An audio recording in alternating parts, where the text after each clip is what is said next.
Bueno, hola, buenas tardes. Yo soy Cristian Andrade Gómez. Les voy a presentar mi protocolo de tesis, el cual se titula Variación morfogeométrica del caparazón de la tortuga de fango mexicana, Ginosternon integrum, a lo largo de su distribución geográfica. Y mi asesor es el doctor Oscar Flores Villela.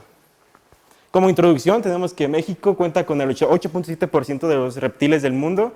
Estos son unas 864 especies, y de las cuales 49 tortugas están en México, un 14.45% de las especies. La familia Ginosternidae está compuesta por 27 especies en 4 géneros, que son Ginosternon y Sternotherus en la subfamilia Ginosternidae, y Claudius y Staurotipos en la subfamilia Stereotypinae. De estas, 16 especies están en México, por lo que se considera que México es el centro de diversificación de esta familia. Aquí está la distribución de la familia, va desde el sureste de Canadá, pasa por casi todo Estados Unidos, todo México, menos la península de Baja California, hasta el norte de Argentina con este manchón, que es de Ginosternon scorpioides. Para el género Ginosternon está presentado muchos problemas taxonómicos debido a su gran parecido morfológico de sus especies. Por ejemplo, Ginosternon leucostomum y Ginosternon scorpioides tienen su propio grupo de especies, que consta de varias otras. Ginosternon mocti, que apenas se describió el año pasado, y Ginosternon oaxaca. Aquí están dos esquemas generales de cómo están las placas, los escudos dorsales y los escudos plastrales, que son los escudos vertebrales, costales a los lados y marginales más hacia los extremos. Y en el plastrón tenemos los escudos gulares, pectorales, abdominales, femorales y anales. El Ginosternon integrum es mi especie de estudio. Presentado muchísimos problemas taxonómicos debido a que por su gran parecido morfológico, como lo mencioné. Esta estuvo incluida como población de Ginosternon scorpioides, pero se ha subido a nivel específico. Y ahora tiene su propio grupo de especies, que es Ginosternon alamose, Ginosternon chimalhuaca y Oaxaca. De hecho, Chimalhuaca y Oaxaca fueron también poblaciones de Ginosternon integrum, pero por análisis se han subido a categoría específica. Aquí tenemos un individuo juvenil y adulto. Esto es importante mencionar. Para lo que viene, los juveniles se presentan 3 quillas bien marcadas, mientras los adultos la quilla central se borra con el tiempo y aparte son de mayor tamaño. Es la distribución de la especie, es endémica a México y por lo que está como protección especial según la NOM 059. Esta se distribuye, se restringe a cuerpos de agua, ya sea temporales o permanentes, y solo a un solo sistema hídrico que llega a un solo sitio. Estos son cuencas hidrográficas. Como antecedentes tenemos la morfometría geométrica, que esta analiza la geometría de las formas de interés, y para esto el concepto de forma para morfometría geométrica se define como toda la información geométrica que permanece cuando la locación, la escala y los efectos de rotación son filtrados de un objeto. Por ejemplo, tenemos esos triángulos. Uno está girado con respecto a los demás, uno está movido más hacia la derecha respecto a los demás y uno se ve más pequeño respecto a los demás. Pero al filtrar esta información tenemos que los tres tienen la misma forma de triángulo equilátero.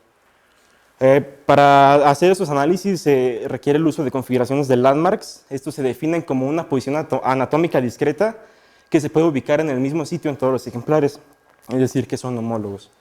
Y los criterios para definir los landmarks es que deben ser homólogos, es decir, que deben ser ubicados en el mismo sitio en todos los ejemplares. No puedo colocar un landmark en el escudo marginal número 12 de un ejemplar si todos los demás solo tienen unos escudos marginales.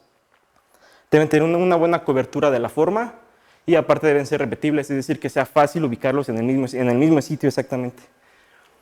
Como trabajos previos, se han realizado análisis filogenéticos de la familia, como el de Iverson en el 2013, donde determinó que Ginosternon integrum es especie hermana de Ginosternon scorpioides. Una tesis de doctorado de Berry en el 78, donde hace análisis de morfometría tradicional con el complejo leucostomum y scorpioides, y aquí menciona que integrum y Ginosternon integrum tiene variación morfológica en cuanto a su distribución geográfica. Y aquí menciona el síndrome de la tortuga de caja, como las tortugas del género Terrapene, las cuales son de hábitos muy terrestres y tienen caparazones muy cuadrados, muy altos. Y aquí menciona que las tortugas del género Ginosternon, las poblaciones que están distribuidas en cuerpos de agua temporales que se secan eventualmente y tienden a tener movimientos más terrestres, estos presentan una caparazón más más alto y más parecido a estas tortugas, debido a que para evitar la depredación. Y en cambio, las tortugas que están en cuerpos de agua más permanentes tienen un caparazón más aplanado para facilitar el movimiento en el agua. Y esta tesis de Felipe García Alvarado del 2015 analiza con morfometría tradicional también Quinosteron integrum. Y en este trabajo yo me basé para hacer mi trabajo de tesis. Aquí, para definir las poblaciones, Felipe utiliza las cuencas hidrográficas y yo voy a utilizar el mismo criterio para hacer comparable este estudio. Mi pregunta biológica, por lo tanto, es: ¿las poblaciones de Quinosteron integrum han quedado lo suficientemente aisladas geográficamente para que exista variación en la forma del caparazón? Por lo que mi objetivo general es determinar si existe variación en la morfogeometría del caparazón de Quinosteron integrum respecto a su distribución geográfica. Y mis objetivos particulares son determinar si hay dimorfismo sexual respecto a la forma del caparazón y determinar si la hipótesis del síndrome de la tortuga de caja se cumple con Quinosteron integrum utilizando datos de morfogeometría. Mi hipótesis es si las poblaciones de Quinosteron integrum quedan aisladas debido a factores geográficos como la disponibilidad de cuerpos de agua, la temporalidad de los cuerpos de agua y además a la poca capacidad de dispersión que presenta esta especie, entonces sí se encontrará variación geográfica en la morfogeometría del caparazón. Para el método, bueno, va desde la consulta de ejemplares que van a ser del Museo de Zoología, que ya la doctora Leti me hizo el favor de pasarme algunos datos, de la Colección Nacional de Anfibios y Reptiles del Instituto de Biología y de la Escuela Nacional de Ciencias Biológicas del Politécnico.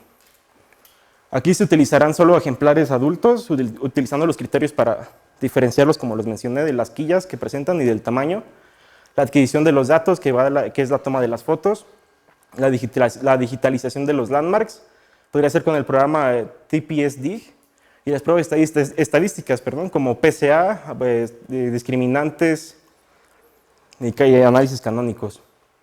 Para mi configuración de landmarks, utilizaré como base el trabajo de Berland y Staton de 2017, que analiza toda la familia Quinosternide con morfometría geométrica y hace un enfoque más evolutivo. Aquí es como base porque dependiendo del número de ejemplares que voy a utilizar, va a ser el número de landmarks que podré utilizar también. Y el plastron también habría que definir más, ya que el plastron entre los diferentes géneros de la familia varía mucho. Entonces sería configuración respecto al plastron solo de la especie. Y bueno, mi cronograma de actividades va desde la búsqueda bibliográfica. Ahorita voy en la presentación del proyecto. Febrero falta la consulta de los ejemplares, la prueba de instrumentos, hasta la defensa de la tesis, programada para más o menos enero del siguiente año. Y sería todo.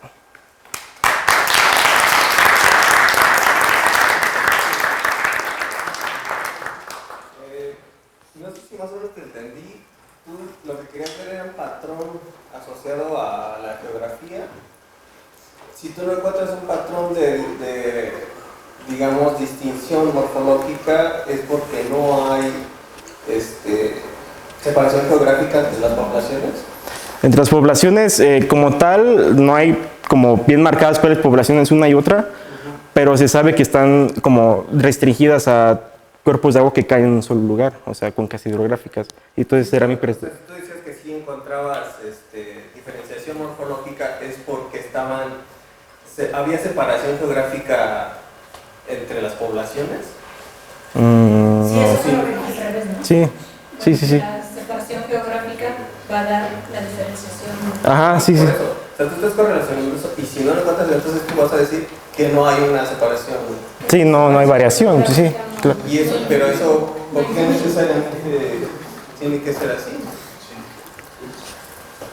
Sí, hay variación, pues si están aisladas geográficamente no habrá como mucha intercambio genético, entonces poblaciones se van a estar aislando, por lo que genéticamente se va. La diferencia genética con digamos, la variación morfológica, o sea, la población es demasiado grande, pero ¿qué pasaría si en realidad sí hay una separación geográfica, pero los ¿No varían?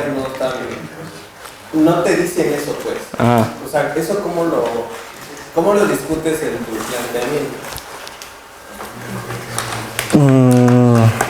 No lo había pensado así. Si no llego a encontrar variación, ¿qué voy a decir? Pues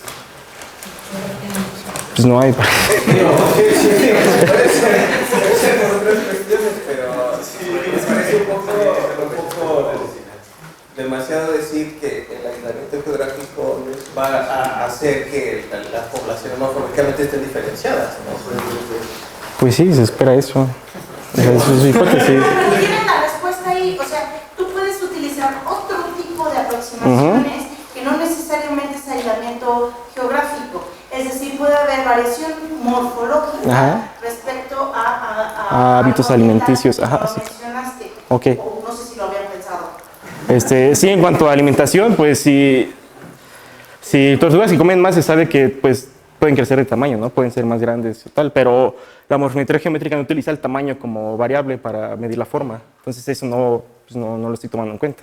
El punto es que puede ser aparte de lo geográfico, cuestiones alimentarias. Ok. Sí, o sea, yo más bien justo te quería hacer como una observación en ese sentido, porque para que tú veas variación, o sea, pueden estar aisladísimas, ¿no? Pero para que tú veas variación en el caparazón, uno, tiene que haber variabilidad genética que se puede estar reflejando en que se seleccione una forma diferente y además, claro, como que algún tipo de presión selectiva o de fuerza evolutiva que esté trabajando para que en cada uno de los distintos ambientes se esté seleccionando un tipo de caparazón. Entonces, bueno, como tú sabes, también puede pasar que estén muy aislados, a lo mejor genéticamente podrían estar muy diferenciados, pero a lo mejor son muy parecidos los ambientes, ¿no? Y se está dando lugar como al mismo tipo de caparazón, o a lo mejor es una estructura muy conservada que no puede permitir como que muchos cambios.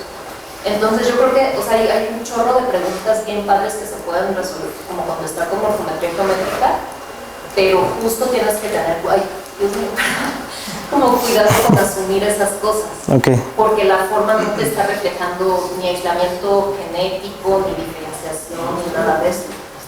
Ok, gracias.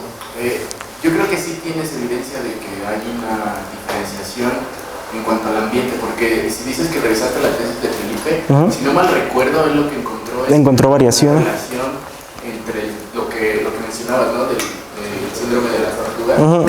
O sea, él lo que encontró es que los cuerpos perennes, los caparazones son más aplanados. Los cuerpos que no eran perennes eran más aplanados. Entonces, mi pregunta iba justamente por ahí. O sea, si tú vas a regionalizar de esa manera, vas a considerar los cuerpos perennes y los cuerpos no perennes, porque ahí va a haber variación seguro. Sí, es uno de mis objetivos, sí. Entonces, tal vez eso sea una evidencia un poco de lo que planteaba Mariano. Sí va a haber diferencias, y la variable climática en este caso es el cauce, ¿no? Por ahí lo podría relacionar. A ver, yo nada más, Cristian, no me queda muy claro si decías que había un antecedente en el cual, si le entendí bien, había un antecedente en el cual con morfometría tradicional, con medidas lineales, ya había como evidencia de diferenciación intraespecífica, ¿no? Sí. ¿Por qué querer brincar entonces a utilizar morfometría geométrica para buscar diferencias en este tipo? Si ya está Sí.